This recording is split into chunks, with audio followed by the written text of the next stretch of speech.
Chers amis, chers abonnés, bonjour. Aujourd'hui, le thème traité, vous verrez de manière un petit peu particulière, j'ai rencontré quelqu'un. Autrement dit, bonne nouvelle, en règle générale. À part, effectivement, cette psychopathologie de ceux qui ont peur de l'amour ou qui ont peur de l'engagement, effectivement, la rencontre de quelqu'un, en règle générale, est une plus-value. C'est quelque chose d'agréable et de favorable. Mais ce n'est pas cet aspect-là que j'ai envie de regarder avec vous aujourd'hui. Parce que, certes, vous avez fait une soirée, vous étiez chez des amis, au boulot, peu importe. Tous les endroits sont bons pour rencontrer quelqu'un. Internet, hein. Il y a quoi derrière j'ai rencontré quelqu'un? Bien évidemment, il y a une femme sublime, charmante qui vous a plu, ou il y a un mec sublime, charmant qui vous a plu. Ok. Mais ça, c'est l'enveloppe. C'est le physique. Voilà. Partie intéressante, n'est-ce pas? Substantielle, n'est-ce pas? Mais qui ne révèle pas tout. J'ai même presque envie de dire qu'il ne révèle rien du tout. Bon. Qu'est-ce que ça veut dire j'ai rencontré quelqu'un? J'ai rencontré un être humain. Jusqu'à preuve du contraire, hein, je ne fais pas de vidéo pour les aliens. Voilà. J'ai rencontré un être humain. Mais cet être humain, ce mec que vous venez de rencontrer, ou cette nana que vous venez de rencontrer, elle a un pédigré, il a un pédigré, il a une vie, il a une histoire. C'est comme ça que j'ai formulé le titre de la vidéo. J'ai rencontré quelqu'un me renvoie à j'ai rencontré une organisation psychique, différente de la mienne, en règle générale. On n'a pas tous exactement le même agencement, hein, la pratique clinique se nourrit de la casuistique, nous sommes tous très différents les uns des autres, ce qui ne nous empêche pas de présenter un certain nombre de caractéristiques identiques. Mais elles ne sont pas mises en œuvre exactement de la même manière, sous les mêmes modalités. J'ai rencontré quelqu'un, j'ai rencontré une organisation psychique. J'ai rencontré un être humain qui présente une organisation psychique. Quand vous le rencontrez, période de séduction, vous ne le voyez pas ça. Hein, on montre le meilleur pendant la séduction. On en a déjà parlé, on en avait fait une vidéo sur cette chaîne. C'est pas ça que vous verrez. Mais petit à petit, vous serez confronté à quoi? Ou très rapidement d'ailleurs, vous serez confronté à quoi? Ou petit à petit, vous serez confronté à quoi? À la manière dont s'agence, relationnellement parlant, la problématique psycho-affective de l'autre, de votre partenaire, le fameux, celui ou celle que vous avez rencontré. Je préfère le formuler ainsi de manière extrêmement clinique et avec une pointe de provocation. J'ai rencontré une organisation psychique.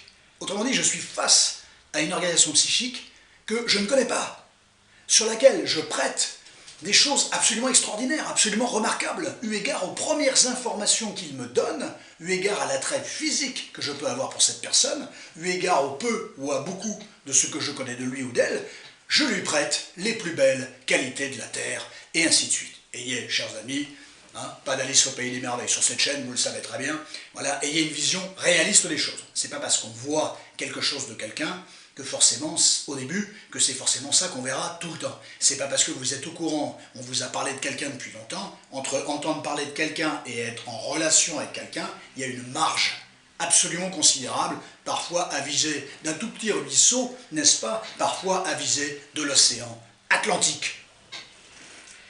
J'ai rencontré une organisation psychique, j'ai rencontré une problématique psychique. Je dirais même mieux, ma problématique psychique a rencontré une autre problématique psychique. En fait, si vous voulez un couple, c'est la rencontre de deux problématiques psychiques. Je ne dis pas que ces deux problématiques psychiques vont créer une troisième, n'exagérons rien, mais elles vont créer un couple. Hein, mais fondamentalement, deux problématiques psychiques se rencontrent. Comment elles vont s'agencer? Comment les caractéristiques de l'un vont s'accommoder et s'agencer avec les caractéristiques de l'autre? Et ainsi de suite. Ça, effectivement, ça s'appelle l'alchimie. Hein, il y en a des bonnes, il y en a des moins bonnes, bien évidemment, mais ce sont les problématiques psychiques de chacun qui font que, effectivement, on va avancer de telle ou telle manière, repérer des choses, les dépasser au nom de l'amour. Est-ce que l'amour va nous permettre effectivement d'amoindrir un certain nombre de problématiques, vont les faire apparaître, vont les restreindre, on va s'adapter l'un à l'autre, on va faire équipe avec les problématiques de l'un et de l'autre, voilà. Une rencontre, c'est une problématique psychique qui rencontre une autre problématique psychique. Qu'est-ce qu'il se raconte? Des problématiques psychiques, n'est-ce pas? Voilà, pas d'affolement, vigilance mais pas d'affolement, il y a une pointe d'humour dans cette vidéo bien évidemment, voilà, c'est une réalité psychique que personne ne connaît et pourtant effectivement quand vous rencontrez quelqu'un, vous êtes face à une problématique psychique, parce que tout être humain a une problématique psychique, voilà, plus ou moins grave, hein, plus ou moins carencée, plus ou moins estampillée, mais chaque être humain présente une psychopathologie. Voilà, il y en a des très invalidantes, d'autres qui le sont nettement moins. Voilà, peu importe, mais chacun présente ça. Un petit like si la vidéo vous a plu, un abonnement si le contenu des vidéos de cette chaîne vous convient. Il est quoi ce jeune gars? Elle est quoi cette jeune femme, ce monsieur, cette dame, peu importe. L'amour n'a pas d'âge, c'est ça qui est absolument fabuleux. Il est peut-être névrosé. Il est probablement névrosé d'ailleurs. Donc il a des phobies. Il a des obsessions. Il a des symptômes hystériques de conversion. Il a des angoisses. Il a donc bien des caractéristiques psychiques, indépendamment de ce que vous rencontrez, quand vous le voyez, ou quand vous l'avez vu, ou quand vous le revoyez. Il a bien ça. Mais vous ne pouvez pas l'évaluer, ça. Il ne faut pas en avoir peur, hein, c'est pas la question. Vous êtes face à quelqu'un qui a une problématique psychique. Une organisation psychique, donc une problématique psychique, parce que quelqu'un qui n'a aucune problématique psychique, ça n'existe pas. Il y a toujours un nœud, il y a toujours un petit quelque chose qui se réveille, qui vous fait agir de telle ou telle manière. Il est peut-être addict. Il est peut-être addict à quelque chose, à une substance ou à un comportement, un type de comportement. Ça ne se voit pas dans vos premiers rendez-vous. Pas du tout. Pas du tout. Il est peut-être traumatisé par l'amour. Il a peut-être un problème de confiance en lui. Il a peut-être un problème d'estime de soi. Il ne va pas vous le dire d'emblée. Il y a des gens qui séduisent en étant comme ça, un petit peu feutrés, un peu rentrés. Il est peut-être dépressif. Il ne va pas vous le montrer, parce qu'il se dit, si je lui montre que je suis dépressif et que j'ai envie de rien, je vais la perdre ou je vais le perdre. Donc il ne va pas vous le montrer. Mais potentiellement, ça peut être derrière aussi. C'est ça qui est intéressant. Il a peut-être un trouble anxieux. On en a parlé tout à l'heure. Les attaques de panique. Une agoraphobie. Un trouble anxieux généralisé. Hein, une angoisse en lien avec les situations de stress. Il a peut-être des troubles psychosomatiques. Il somatise. Il a beaucoup de symptômes. C'est sa voix royale pour exprimer quelque chose. Il a peut-être ou elle a peut-être un trouble. L'autre, il, depuis tout à l'heure je dis il, hein, c'est pas forcément l'homme. Hein. L'autre, j'ai rencontré quelqu'un. Il a peut-être ou elle a peut-être un trouble sexuel. Il est en confiance avec son corps, pas en confiance avec son corps. Ainsi de suite. Il y a peut-être un trouble de sexualité. Vous ne le savez pas. Vous ne le savez pas. C'est peut-être quelqu'un de menteur, c'est peut-être quelqu'un de pas crédible, c'est peut-être quelqu'un qui parle beaucoup mais qui n'agit pas. Vous ne savez pas. Vous ne pouvez pas le savoir, vous ne pouvez pas l'évaluer. C'est peut-être quelqu'un qui a un trouble alimentaire. J'ai rencontré quelqu'un. C'est peut-être quelqu'un qui a un trouble alimentaire. Voilà. Boulimique, anorexique, hyperphagie. C'est peut-être quelqu'un qui a un comportement impulsif, agressif, mais ça ne se voit pas au début. Violent. Verbalement ou physiquement, vous ne savez pas tout ça. Il est peut-être borderline, ça ne se voit pas forcément. Non, tous les symptômes du borderline, tous les faits cliniques du borderline ne se voient pas tout de suite. Certains se voient très rapidement, on est bien d'accord. C'est une question d'expertise, mais d'autres ne se voient pas forcément. Pas tout de suite. Il est peut-être psychotique, mais ça ne se voit pas forcément non plus. Il est peut-être psychotique stabilisé. S'il est stabilisé, rien ne se voit. Autrement dit, il serait sous médicaments, hein. Voilà, sous parcours thérapeutique. Il a peut-être un trouble de dépersonnalisation. La dépersonnalisation, c'est une expérience récurrente qui fait que la personne, finalement, a l'impression de... C'est pas elle qui agit. Et cette même personne a l'impression d'être spectateur de son existence. Tant au niveau mental qu'au niveau corporel. L'impression de ne pas habiter son corps, en fait, si vous voulez, d'être étranger à soi-même. Ça ne se voit pas, au départ. Il est peut-être bipolaire, qui est un trouble psychotique. Il a peut-être un trouble thymique. Le trouble thymique, c'est un trouble de l'humeur. Voilà, très oscillant au niveau de ses humeurs. Voilà. Ça peut rester, dans certains cas de figure, effectivement, un trouble psychotique. C'est peut-être quelqu'un qui a vécu des traumatismes dans son enfance. Voilà, ça ne se voit pas. Vous ne pouvez pas le savoir. Ça ne peut pas se voir. C'est bien après que vous l'apprendrez. Soit verbalement, soit par quelqu'un, soit effectivement la personne aura un comportement qui feront que vous finirez par comprendre, pas toujours évident, hein, qu'il y a un lien entre son enfance et sa manière de fonctionner en tant qu'adulte, jeune adulte ou adulte. Il peut être manipulateur, il peut être ultra séducteur, il peut vous voir comme quelqu'un qui va vouloir faire rentrer dans son palmarès, le quelqu'un en question, hein, quelqu'une, hein. On ne dit pas j'ai rencontré quelqu'une, on dit j'ai rencontré quelqu'un. Voilà. Il pourra avoir un trouble de personnalité. Les fameux troubles de personnalité, il y en a 10 répartis en 3 groupes. C'est quoi un trouble de personnalité? Selon le DSM, le manuel de psychiatrie. C'est une modalité de fonctionnement, de multiplicité d'expériences, de conduite comportementale, qui dévie notablement du type de comportement qu'une personne dit normale devrait avoir en société. Il a un comportement différent de ce que socialement parlant, on est en droit d'attendre du comportement de quelqu'un. Voilà. C'est ça le trouble de la personnalité.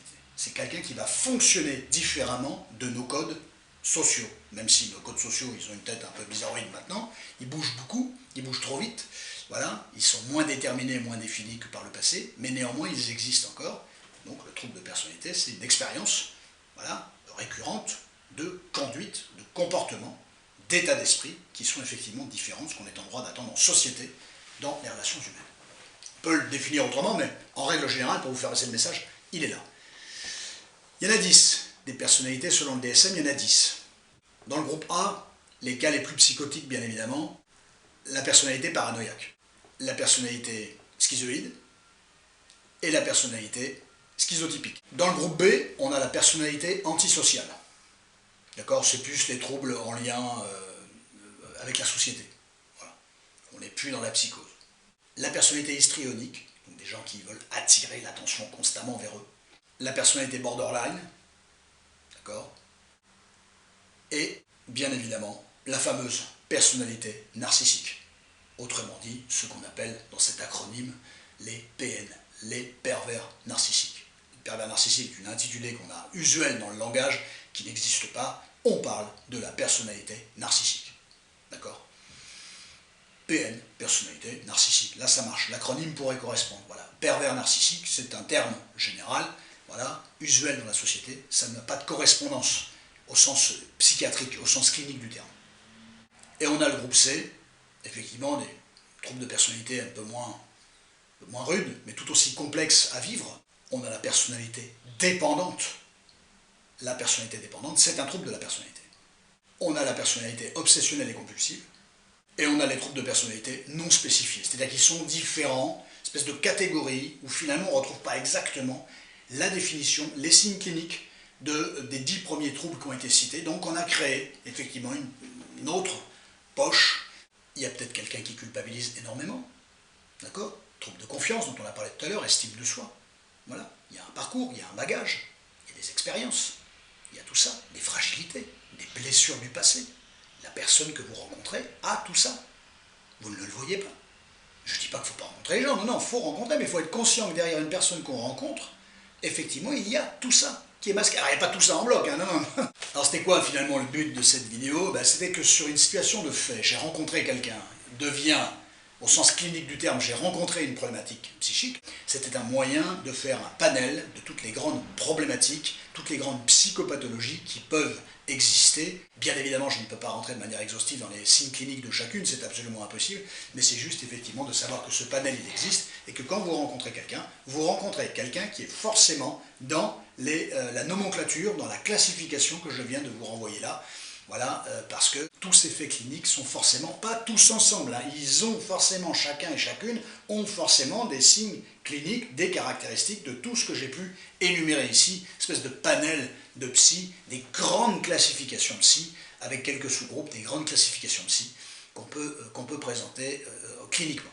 Voilà, on fera d'autres vidéos cliniques, voilà, à très bientôt, j'aime bien amener de la clinique, ça me paraît toujours vachement intéressant. Et toujours sur un prisme qui peut être parfois surprenant, mais ce qui m'intéresse, c'est pas tellement d'être surprenant, c'est d'être pertinent, c'est de vous apporter des éléments de réflexion et de compréhension qui vous seront utiles dans votre quotidien. Ça me paraît tout à fait intéressant. Moi, en tout cas, c'est ça qui m'intéresse de vous faire passer. Voilà, la clinique, ça peut se raconter et ça peut se transmettre d'une certaine manière. Voilà, un savoir doit être transmis. Voilà, un savoir qui n'est pas transmis est un savoir qui meurt. Voilà, donc la clinique, comme tant et tant d'autres savoirs, ça se transmet. On fait circuler de la clinique. Je vous souhaite un excellent week-end, je vous souhaite une excellente semaine, prenez grand soin de vous bien évidemment, à la semaine prochaine, voilà, passez une bonne semaine, prenez grand soin de vous, à très bientôt.